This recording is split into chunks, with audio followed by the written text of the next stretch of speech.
Hey guys, welcome back to the channel. So if you've been watching a lot of my videos lately, I've been refurbishing a limited slip differential out of the FRS, the BRZ, or the Toyota 86. That particular differential has the Y38 label on it. So if you didn't know, that's a bolt-on for the IS250 behind me or the first generation IS300. It's pretty much a bolt-on on that car also. So now that I've got the differential all prepped up and ready to go, we're gonna go ahead and bolt it onto the IS250. So stay tuned.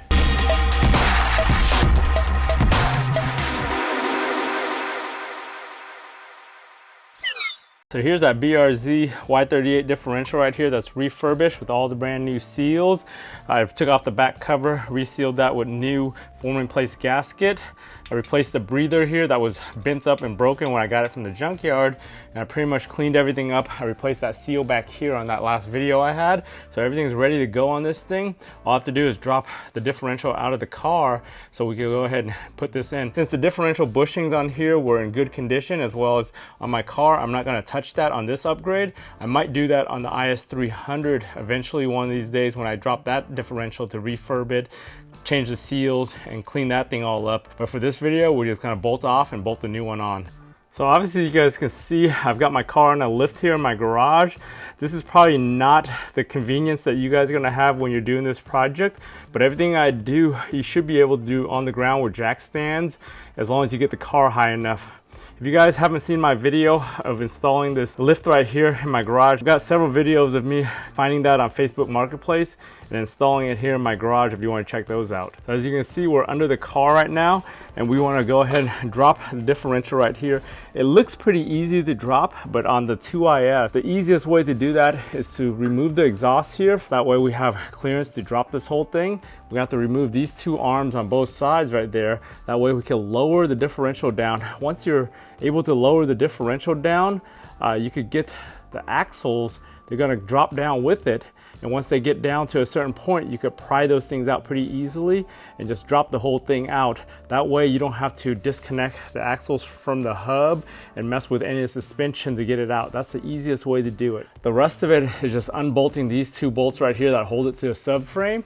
And then back here, we've got 3 Allen key bolts right there that we gotta take out. Luckily, on the 2IS, it's pretty easy to get to that. Even right here with the sway bar in the way, you can still get the socket in there or get it from the back here and get it out. Some people remove this panel right here to give a little bit more room. Pretty much, you can get it to here with a socket and a ratchet and just unscrew it. So some people that don't know may ask why we're changing the differential on here. So this right here on the IS250 is a Y50 differential. It's a 3.9 ratio differential, but it's an open diff, so it's not limited slip. If you want to drift or do burnout, it's going to be almost impossible and it's going to just spin one wheel. With a limited slip differential, you're gonna spin both wheels at the same time. With the Y38, it's a torsion differential, so that thing acts like a regular open diff when it's on the ground or no load on it, when you spin one side and the other side stays still. But when it's under load, that's when it actually locks up and kicks in. So before we start anything, we probably want to just drain the fluid out of here so we don't make a mess. Anytime you do a transmission or differential flush, you want to make sure you can open the top fill bolt before you open the drain bolt, because if somehow you drain everything and you can't fill it up from up here, then you're going to be screwed. So as far as exhaust removal goes, the easiest way is to go ahead and try to get the hangers back here near the bumper. There's 2 hangers, one on the inside, one on the outside, on both sides, and then kind of drop the exhaust or let it hang back here, then go to the front, unhook the 2 hangers up front here, and then unbolt it and just drop it down. If you have 2 people, that'll really help you, or somehow get this onto something. I'm gonna go ahead and use my utility cart to try to get it down onto that. Before we try to slip these out, we'll just spray them down with a little bit of WD-40. That way it's loosened up and we can slide those hangers right out. So you'll notice under my car, I've got 2 rare beasts right now that are hard to find in 2024. I've got that lower bar right there, the crossbar. I got that about 2 or 3 years ago, right before it went out of stock and out of production. I also got the rear sway bar right here, the F Sport sway bar. Both of these are F Sport products, as you can see on the imprint on there. But yeah, I got this one. I think this is becoming scarce too as far as the sway bar goes, but these were two big upgrades that I got before everything went out of stock. Of course, if any of you are new to the channel, all this stuff I've got videos on from a couple years back, so go ahead and check those out if you're looking for these upgrades, but good luck trying to find that bar right now.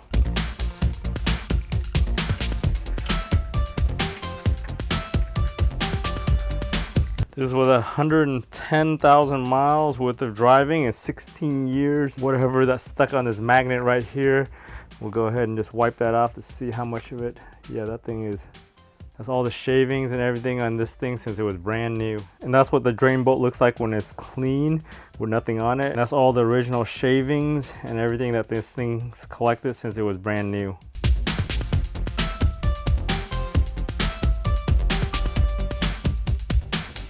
I was able to take apart this side on both.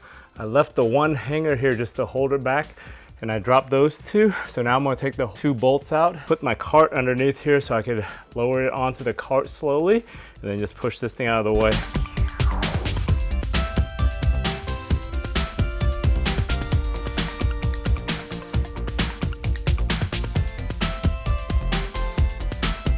There we have it, original exhaust dropped down. Pretty easy once you get those things out. If you have two people, it makes it much easier to get down. As you can see right here, these are the GFX tips. They're actually a little bit longer and they have a different angle compared to the OEM stock tips. That's because they go with my OEM GFX lip right here on the bumper. This is the original rear kit that's no longer sold anymore, but this is the one that's for the 06 to 08.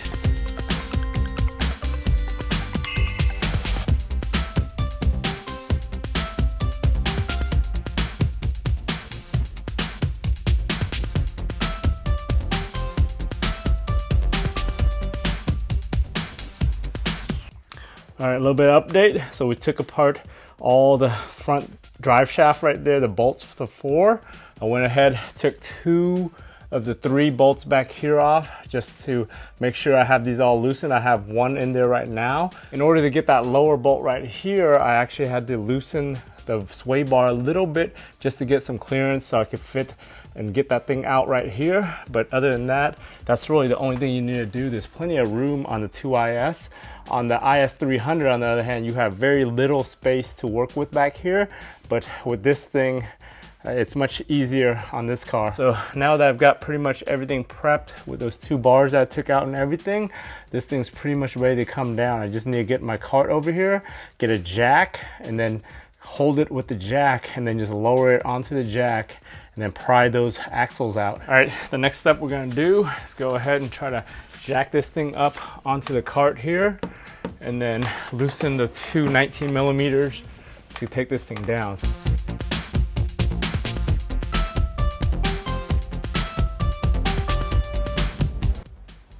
So once you loosen it off, you just go ahead and take it off, and the bolt comes right out with that washer on there. We'll go ahead and loosen both sides. And I still have that back hex bolt to take out too, and then we can slip it out of the rear bushings and then slowly lower it and pop the axles out.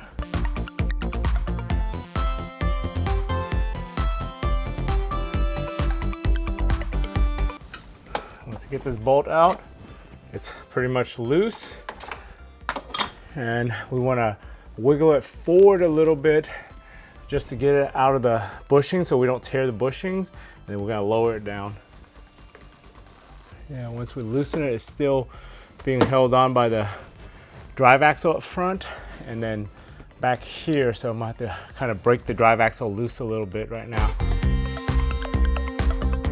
I was able to pry it off on that little spot on the side of this thing, so I just need to clear the little dowel part of it that sits into the differential right now, so we can just lift it up a little bit, just slide that out of the way. So now we're pretty much clear. We can lower it down a little bit. See if we get it. Oh. Ooh, there. We don't want to go too far out because we don't want this thing slipping out of here.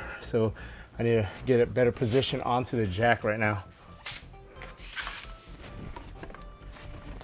Get some balance on it. Looks good there. So I'm gonna go ahead and pry the axles out. So this is the kind of tricky part. So this is the tricky part of popping the axles out, but it's much easier when it's a little bit lower, because now you have much better angle, and then you also release a lot of the tension, right? So what you want to do, there's a, right here, a little oil seal. You don't want to damage that. That's on the actual drive axle, so you want to kind of get it right there on the edge and pry it before then. All right, kind of got it back up again. I put a jack stand on the front, but this thing's still kind of sitting unbalanced. The moment I pop one of these axles out, this thing's gonna just tumble down. So I gotta figure out a way to secure it safely while I'm trying to do this. Ooh, finally, after monkeying around for like the last hour or so, I finally got an angle on here to pop that off. So I basically just wedged it right here on this little ear and just pried it as strong as I could by holding the axle on this side for leverage, and I just popped it out. It's just like a little pop that gets it out.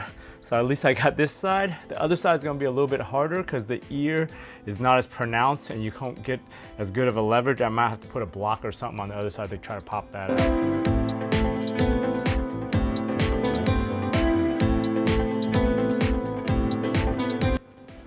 All right, so I'm gonna go ahead and do, I can't get that side out. I'm gonna go ahead and just pull this guy out here and just remove it from the differential. Maybe I'll have a little bit more luck trying to get it out. So I'm gonna go ahead and just tie this thing up so it doesn't drop on me.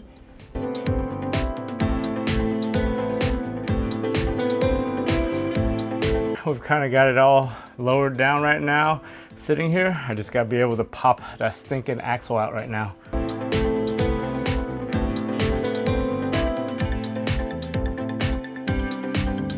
All right, after messing around with this thing and yanking on it, it looks like I freaking ripped the boot. So it got screwed up right here. You see that thing right there is leaking grease. Now I have no choice but to take this whole axle out and just get that thing fixed right there. This sucks. So I ended up unbolting the axle, which I should have done from the beginning to take this whole assembly out. That would have saved me that big ass hole right there. As far as popping this thing out, I should have just rigged it with some pulleys and that all thread that I saw on Club Lexus. I actually show you guys how to take this apart out of here with that later on in this video, because I'm ordering all the tools to do that. But once I get that, I'll show you guys how to easily pop this thing out and not run into the same situation I'm doing now. And the reason it ripped was because I was trying to pop this thing out, and it was at a weird angle where this thing was actually pinched up against the edge here of the lip of this thing against this guy, and it got it into a little corner and pinched it and ripped it. So this is a puller kit I should have bought from the beginning to pop these axles out. I saw this on Club Lexus. One of the members, I think it was F Sport 2013, he did this a couple years ago on his 350, but he basically used this puller right here with a threaded rod. This is an M12 threaded rod that you get on Amazon. Same for both of these things you get on Amazon. The puller kit was like $30 something, and this was like another $12. But this would have saved my ass, and I wouldn't have ripped that boot on there. So now I'm gonna go ahead and just put it on here and pop it out. Hopefully it comes off pretty easy. So the nuts that came with this had this lock thread in it, which is a pain in the ass to screw on. So I had to heat that thing up and pry and cut that thing out. It's a big pain in the ass. I don't have another thread that fits this. I think this is a M12 1.75, which is not very common size thread. I believe on the cars it's usually an M12 1.25, so it's a little bit coarser.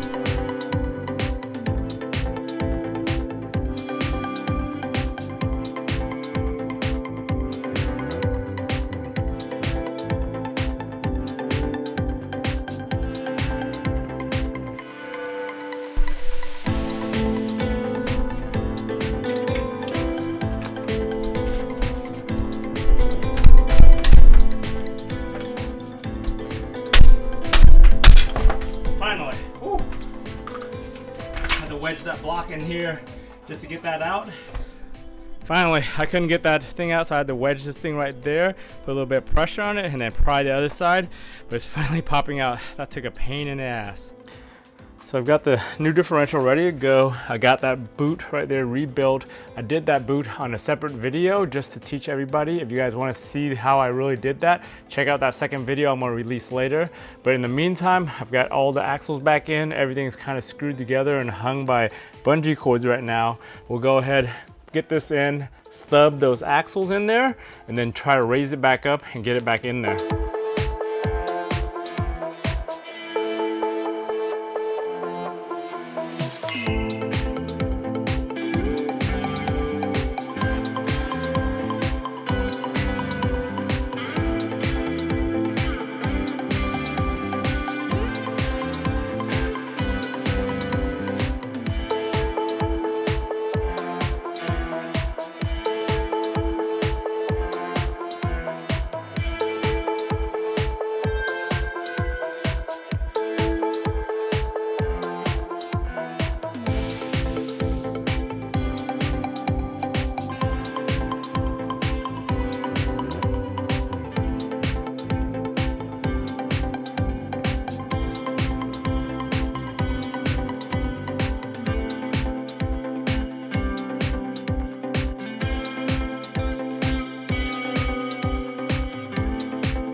Oh yeah, finally got this baby up there. That was a big pain in the ass.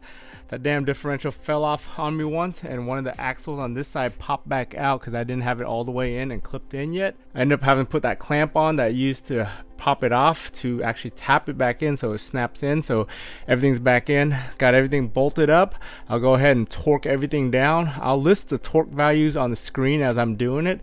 That way you guys know what to torque down each of these bolts to. So we got to do the 3 back here, we got to do those 2 19s there, I got to do the 4 drive axles. Everything else we could pretty much hand tighten, including these things and then those 2 bars, and then put the exhaust back on. But yeah, finally got this thing back up there after a couple of hiccups, and hopefully I didn't damage anything too bad as far as the axles go, because they did drop off and get in weird angles. Here's one of the things I should have used from the beginning to stabilize that differential.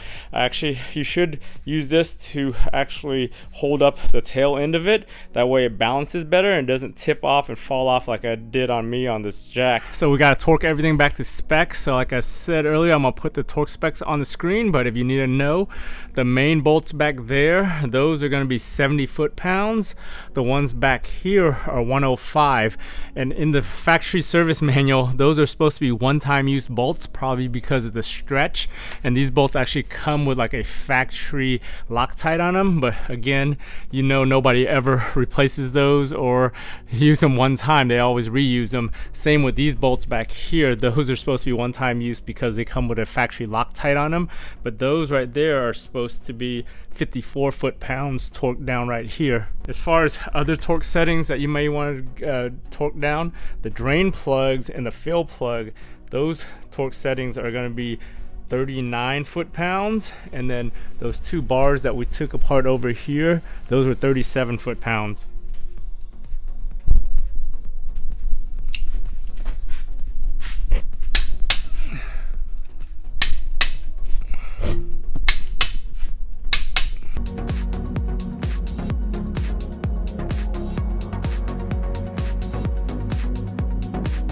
So before we put everything back together, we got to refill the fluid. Always remember to refill your fluid. Don't get caught forgetting about that and then burning out your differential or your transmission when you're filling stuff up. So I'm using 70W90 synthetic Mobil 1 with the LS. The LS is for limited slip. I think Toyota makes a specific model for their limited slip. That fluid is very expensive. You could buy at your local auto parts for around $15 to $20 versus like $80 a quart for the Toyota brand. So to make it easier to fill up, since we have to fill it up on the car, I'm gonna put into this pouch right here. This is my AMSOIL pouch.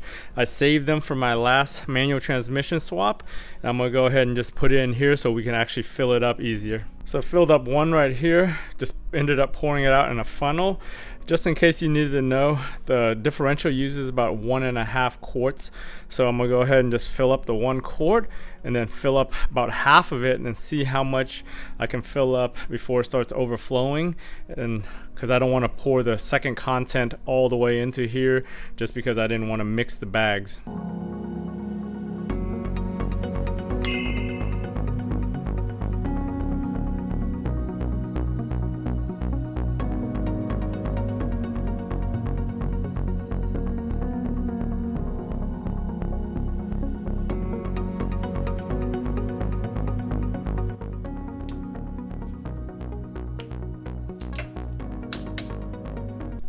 All right, so we got everything filled up, everything cleaned up, wiped everything down with some super clean. Everything is nice and clean, brand new under here again.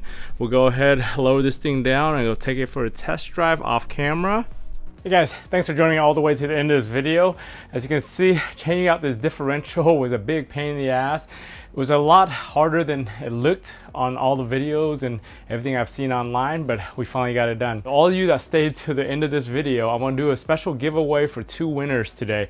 So as you can see, I use Super Clean a lot. This is a degreaser brand. As you know, I use Super Clean on everything I clean on the car. That's how I keep everything grease free and clean up after I do all my projects. So in today's video, I just need you guys to leave a comment about this video and I'll select 2 winners in the upcoming weeks to give this care package away from. I'll have Super Clean ship the care package directly to you. If you guys found this video useful, give it a thumbs up. If you haven't subscribed to their channel, go ahead and subscribe to their channel. Turn on bell notifications to get notified every time I upload a video. For all these different projects, if I can do it, you guys can do it. I want to thank you for watching and I'll talk to you guys next time.